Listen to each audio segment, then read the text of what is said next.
በዓለም ዙሪያ ላላችሁ ቅዱሳን ዛሬ ደግሞ እግዚአብሔር በልቤ ያስቀመጠውን የመጽሐፍ ቅዱስ ክፍል እንነጋገራለን። ነገር ግን በተከታታይ የፊልጵስዩስ መጽሐፍን እንመለከታለን። በዚያ ውስጥ ደግሞ ያለውን የእግዚአብሔር ሐሳብ ምንድነው እና ለፊልጵስዩስ ቤተክርስቲያን የተጻፈውን መልእክት ነው የምንመለከተው። ለተወሰነ ጊዜ እንመለከታለን። በዚያ የእግዚአብሔር እውነት ምን እንደነበረ ምን እንደሆነ ስንመለከት ጸሐፊው ማለትም የሐዋርያ ጳውሎስ መልእክት ነው መልእክቱ እና በዚህ መጽሐፍ ውስጥ ያለው የእግዚአብሔር እውነት ምንድነው? የፊልጵስዩስ በተለይ መጽሐፍ በጳውሎስ የተጻፈ እንደሆነ የጥንቷ ቤተክርስቲያን ትናገራለች እና እዚህም ፊልጵስዩስ ምዕራፍ 1 ቁጥር 1 ላይ ያለውን አጽንዖት በመስጠት ያንን ቃል ስንመለከት የጳውሎስ መልእክት መሆኑን ያስረግጥልናል። የክርስቶስ ኢየሱስ አገልጋዮች የሆኑ ጳውሎስና ጢሞቴዎስ ከቤተ ክርስቲያን ኤጲስቆጶሳትና ከዲያቆናት ጋር በፊልጵስዩስ ላሉ በክርስቶስ ኢየሱስ ቅዱሳን ለሆኑ ሁሉ ይላል። ቁጥር 1 ላይ እንደዚህ ብሎ ነው የሚናገረው። መልእክቱን የሚሰጠው ለማን እንደሆነ ይናገራል። የመልእክቱ ደግሞ አስተላላፊዎች ማን እንደሆኑ ሲናገር ሐዋርያ ጳውሎስ ይህንን እንደሆነ መልእክቱ በደንብ አድርጎ አስረግጦ መጽሐፉ በሐዋርያ ጳውሎስ የተጻፈ መሆኑን እንመለከታለን።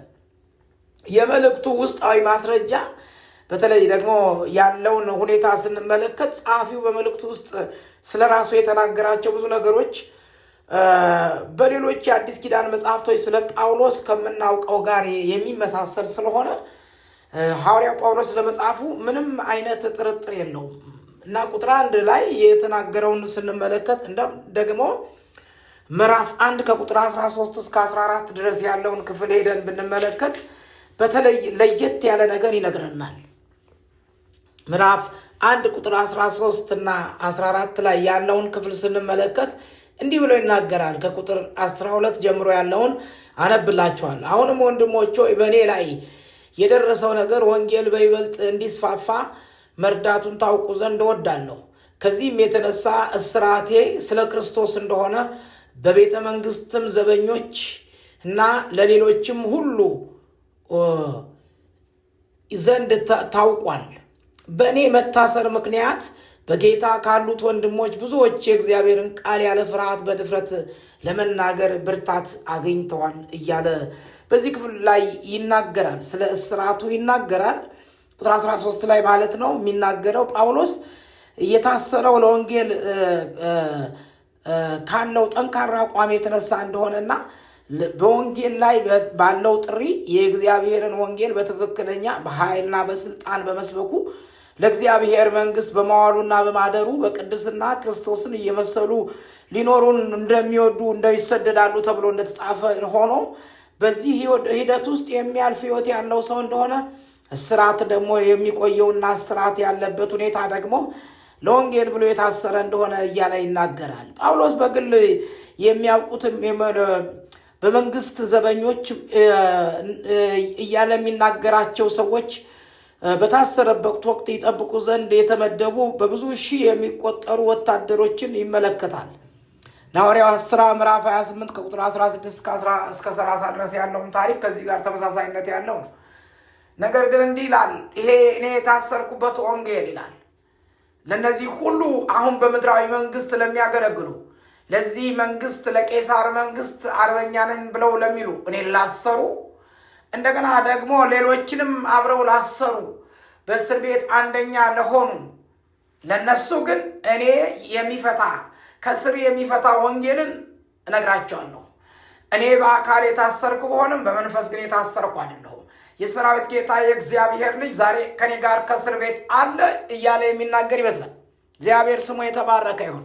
ስለዚህ ይህንን ነገር እያስረገጠ የሚነግርበትን ነገር ስትመለከቱ ጳውሎስ የታሰረበትን ነገር በደንብ አስረግጦ የሚናገርበት ምክንያት ምንድን ነው? ለፊልጵስዩስ አማኞች ደብዳቤው በሚደርስበት ጊዜ እሱ በአካል የታሰረ ቢሆንም ወንጌል ግን እንዳልታሰረ ለማስታወቅ የሚናገረውን ንግግር በዚህ ውስጥ እንመለከታለን። ይህ ደግሞ ትልቅ የወንጌል ሚስጥር ነው እና እንግዲህ የሚናገረው ደግሞ የታሰረው በ57 እስከ 59 ዓመተ ምህረት ገደማ በቂሳሪያ ነው እየተባለ ይባላል። ይሄ ቤተክርስቲያን ታሪክ ሲናገር ማለት ነው።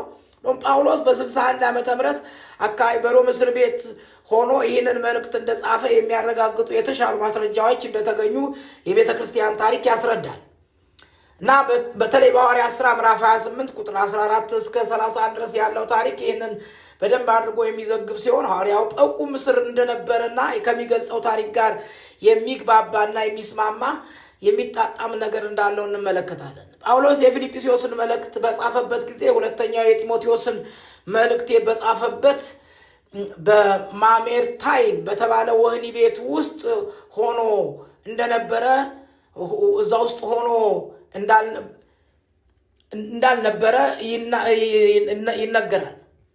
ምክንያቱም በዚህ መጽሐፍ ውስጥ ለ2 ዓመታት በመኖሪያ ቤት በተከራየው ቤት ውስጥ ሆኖ እርሱ ለሚመጡ ወንጌልን በነፃነት ገልጦ ያስተምር እንደነበረ የሚናገር ታሪክ ስላለ ማለት ነው። እንግዲህ በተለይ ይሄ መጽሐፍ የሂስቶሪካል ባክግራውንድ ያለውን ነገር የምንመለከትበት ምክንያት ለምንድን ነው? ጳውሎስ ይህን መልእክት የጻፈበትን ሁኔታ ስንረዳ በእስር ላይ ያለ ሰው ነገር ግን እየተፈታ እንደሆነ ለወንጌል ግን የተፈታ እንደሆነ የሰራዊት ጌታ እግዚአብሔር የፈታው ሰው እንደሆነ እንመለከታለን። ይሄ ድንቅ የሆነ የወንጌል ኃይል ነው። ጳውሎስ ይህንን መልእክት ሲጽፍ ደግሞ ቀዳሚ በሆነ ዓላማው ምንድን ነው ብለን ስንመለከት የፊልጵስዩስ ሰዎች የእርሱን በሮም መታሰር ሰምተው ላሉበት ለላኩት ስጦታ ለማመስገን ያደረገው እንደሆነ ነው የሚናገረው። ይሄ ዋናው የጻፈበት ምክንያት የላኩትን ስጦታ ያንን አስመርክዞ መልእክቱ እነሱን ለማመስገን የተጻፈ እንደሆነ ይነገራል።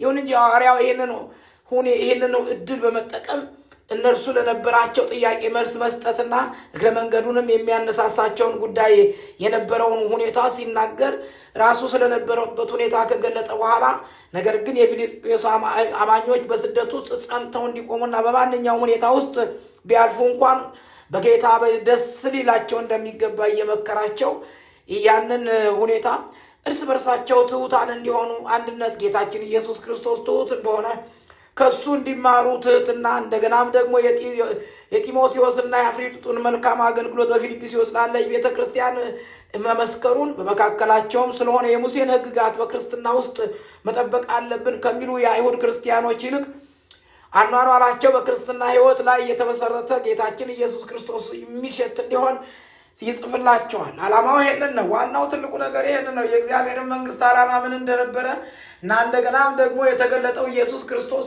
የመጣበት ዋናው ዓላማ በዚህ በምድር ላይ ያሉትን እንደዚህ ያሉትን ሕግ ላይ ተመርኩዘው መዳን በሕግ በመፈጸም ነው ለሚሉትም ለእነሱ መልስ ለመስጠት በእነዚህ ጉዳዮች ላይ በዚሁ አስመርኩዞ በነበረበት ሁኔታ ይህንን ገልጦ ያስረዳል። ስለዚህ ዋናው ዓላማ የሚናገረው ነገር ምንም ይሁን ምን እኔ በስር ላይ እንኳ ብሆን ያልታሰረው ወንጌል ሕያው ነው። እንድታውቁ የሚያስፈልገው ነገር ይሄንን ነው። ትሑቱ ጌታ ያስተማረኝ ነገር ይሄንን ነው። አሁን የታሰርኩ ቢመስልም ነገር ግን እኔ ለወንጌል የተፈታው ነኝ እያለ ይነግራቸዋል። እስራኤል አምላክ እግዚአብሔር ወገኖቼን እናንተን እንዲረዳ ያስፈልጋል።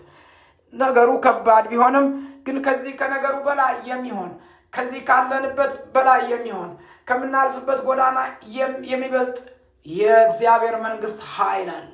እግዚአብሔርን እየመሰሉ ሊኖሩ የሚወዱ ሁሉ ይሰደዳሉ ተብሎ እንደተጻፈ የናዝሬቱ ኢየሱስ የጌቶቹ ጌታ በምናልፍበት ጎዳና ሁሉ ከኔና ከእናንተ ጋር አለ።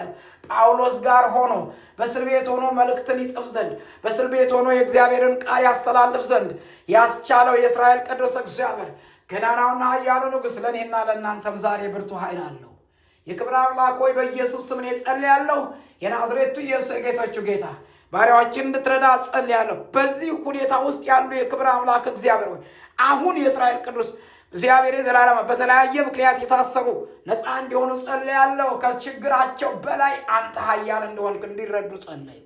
ስለ ሁሉ ክብር ለአንተ እናመሰግናለን ስለሰጠን ስለዚህ ብሩክ ቀን እግዚአብሔር በሚቀጥሉት ጊዜያቶችም እግዚአብሔር ሆይ በኢየሱስ ክርስቶስ ስም እንድታስተምረን ጸለይኩ። ስለ ሁሉ ክብር ለአንተ ጌታ በኢየሱስ ክርስቶስ ስም አሜን ነው። ኢየሱስ ክርስቶስ ጌታ